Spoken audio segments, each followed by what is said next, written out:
যে মেইজি রেস্টোরেশনের কথা শুনেছো তোমরা? Meiji restoration. So Japan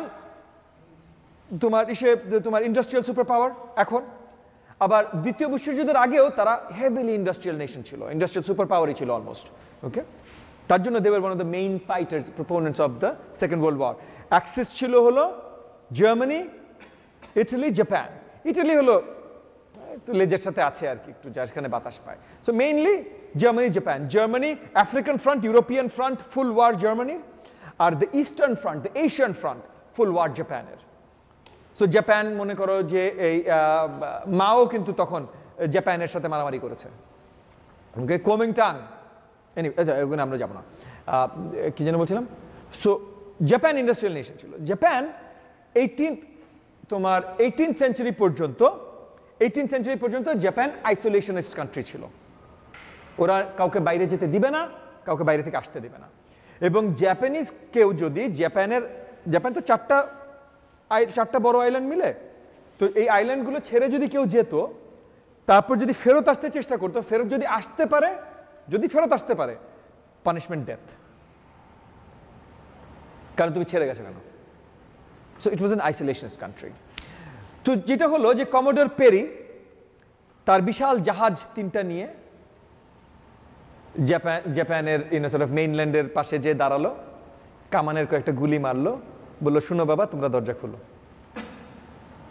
Japan বুঝলো এই কামানের বিরুদ্ধে আমরা ছুরি চাকু নিয়ে মারামারি করে লাভ নাই, দরজা খুলতে হবে।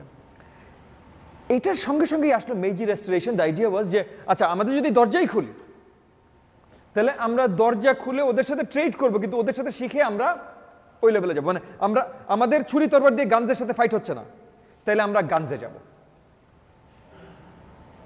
একটা বছর কয়েক আগে একটা সিনেমা ছিল টম ক্রুজের, দ্য লাস্ট সামুরাই। কেউ দেখেছো?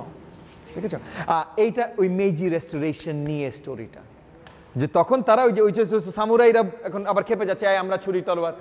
হ্যাঁ, সো শুধু বন্দুক আনা, ম্যাটলিং গান আনার ইস্যু ছিল না, ইস্যু ছিল industrialisation as well. So Japan seriously industrialised হলো। Japan was a big industrial country. কিন্তু মেইজি রেস্টোরেশনের পর যে বিশাল ইন্ডাস্ট্রিয়ালাইজেশন হলো জাপানের, সো 100 বছরের মধ্যে Japan became a industrial super power. Huge change from complete, মানে এরা জানে না এই জিনিসটা কি, দেখেনি পর্যন্ত কমোডর পেরির কামানের গুলি খাওয়ার আগ পর্যন্ত জানে না। They became a super power. তারা তোমার রাশিয়াকে তোমার যুদ্ধে হারিয়ে দিচ্ছে, রাশিয়া ইউরোপিয়ান পাওয়ার, রাশিয়াকে যুদ্ধে হারিয়ে দিচ্ছে, কোরিয়া দখল করে নিচ্ছে, চায়নার অংশ বিশেষ দখল করে নিচ্ছে, বার্মা পর্যন্ত সবকিছু তোমার কি বলে early 40s Japan had colonised. এবং ওদের কোনো ন্যাচারাল রিসোর্স নেই, ওদের নিজের তেল নাই। দ্বিতীয় বিশ্বযুদ্ধ যখন জাপান শুরু করে পার্ল হারবারে বম্বিং এর মাধ্যমে, তো পার্ল হারবার হাওয়াইতে আমেরিকান ইনস্টলেশন, ওখানে বম্বিং এর মাধ্যমে, এটা নিয়েও একটা সিনেমা ছিল মনে হয়, খুব বাজে ছিল মনে হয়। পার্ল হারবারে বম্বিং এর মাধ্যমে জাপান দ্বিতীয় বিশ্বযুদ্ধে ঢুকে। জাপান যখন দ্বিতীয় বিশ্বযুদ্ধে ঢুকে, তখন অফিসিয়াল জাপানিজ মিলিটারির হিসাব যে ওদের যুদ্ধ চালানোর মতো 2 বছর তেল আছে, তারপর ওদের কোনো তেলের সাপ্লাই নেই।